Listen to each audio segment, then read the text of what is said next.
हेल' खुलुमबाय बयखौबो मोनसे जोबोद दुखुनांथाव जाथाय जादों लोगोफोर जोंनि नायल' जाल' सासेल'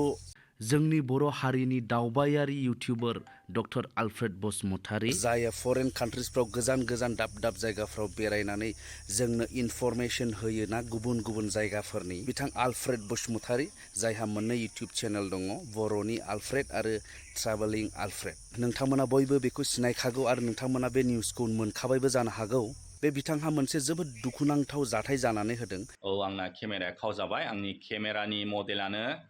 जादों GoPro Hero 9 मोन मैयासो खावजादों आं हराव मैयानि डेटआ 26 मे 2022 मोन जाय केमेराजोंनो बिथाङा दाब दाब जायगाफोरखौ सेबखांनानै जोंनि मबाइल स्क्रिनसिम सौफैहोयो एबा इनफरमेशनफोरखौ जोंनो मिथिहोयो बे बिथांनि बे केमेरायानो गोमाजादों एबा खावजादों अब्ला बियो जोंनि थाखायबो जोबोद दुखुनांथाव जुदि बेहा केमेरायानो गैयाब्ला बियो बबेनिफ्राय खेबनानै आपल'ड खालामनानै जोंनिसिम सौफैहोनाय बेनिफ्राय आं बिराद दुखु मोनबाय हरसे उन्दुनो हायासै आं माबा मोनसे बिराद गिदिर क्राइम मावनाय बायदि मोनलायलायदों गावखौनो गाव बे केमेरा खावजानानै मानो होनबा आं मिन्थिगौ आंना बाजेटआ बिराद लिमिटेड आं खुनुरुखुमसो बेरायगासिनो दं बिराद ल' बाजेटआव बेबायदि हस्टेलाव थायो आं एखमबा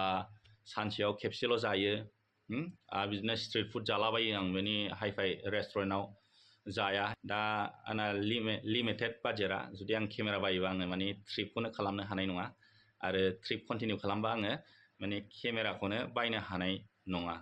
होमबाबो मोनसे नङा मोनसे उफाय खालामनांगोन आं जेरैखि जाया सोरनावबा लाथ'नानै बा सोरनावबा बिथ'नानै आरो नोंथांमोननिबो हेल्प नांगोन मानो होनबा आं कन्टिनिउस बे साउथ इस्ट एसियान कान्ट्रिखौ फोजोबगोन आङो 7 जुनाव थाइलेण्डआव थांगोन बेनिफ्राय केम्बडिया बेनिफ्राय मालयसियाबो भिजाया जाखाबाय बेनिफ्राय आङो थांगोन इण्ड'नेसिया सिंगापुर गासिबो माने लावस दा आं बे ट्रिपखौ माने कमप्लिट खालामागौ माने आङो थांफिना इण्डियाआव माने आं जेरैखि जाया माने आंनि चेलेन्ज आं नाजागोन माने बे ट्रिपखौ कमप्लिट खालामनानैसो थांथारगोन बेनि थाखायनो आङो नोंथांमोनखौ गुरै खावलायबाय जायफ्रा जुदि आंखौ हेल्प खालामनो गोसो दङ बे आंनि केमेरा गोदान बायफिननायाव जा एसे हायो कन्ट्रिबिउट खालामनो गोसो दं गावनि पार्सनेल केपासिटि बा गावनि पार्सनेल लेभेलाव नोंथांमोनहा मस्ट वेलकाम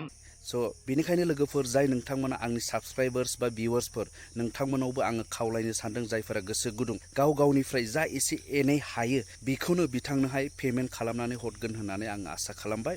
नोंथांमोना जायफोरा हरनो गोसो नैबे स्क्रिनाव नुनाय बेंक एकाउन्टनि डिटेल्स एबा गुगोल पे नाम्बाराव नोंथांमोना हरनो हागोन बेबायदिनो बर'जों हेफाजाब होलायनाया बियो मोजां खामानि जागोन होननानै आङो सानो बेनिखायनो नोंथांमोनाव आङो आरोबाव खावलायनानै बे गुसुं भिडिअखौ बेयावनो दोनथ'नाय जाबाय लोगोफोर जै बर' हारिनि